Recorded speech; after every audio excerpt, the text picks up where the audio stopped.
Hey everyone.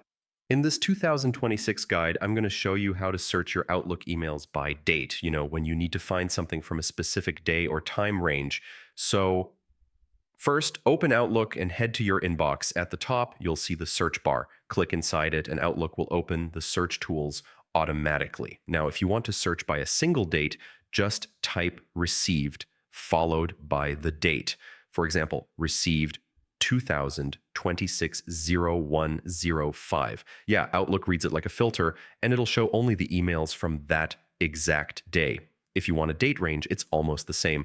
Type something like received 2026-0101 to 2026-0130. That two dots in the middle tells Outlook to search between those two dates. You can also click in the search bar and use the search tab options at the top. There's an option called Advanced Search or More. Open it and choose Received. Then pick before, after, or between to set your dates without typing anything.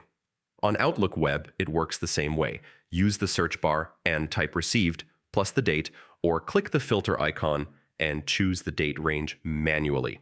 And yeah, that's really all you need to do to search Outlook emails by date quickly and accurately. Oh, and thanks for watching. And feel free to like and subscribe if you found it helpful.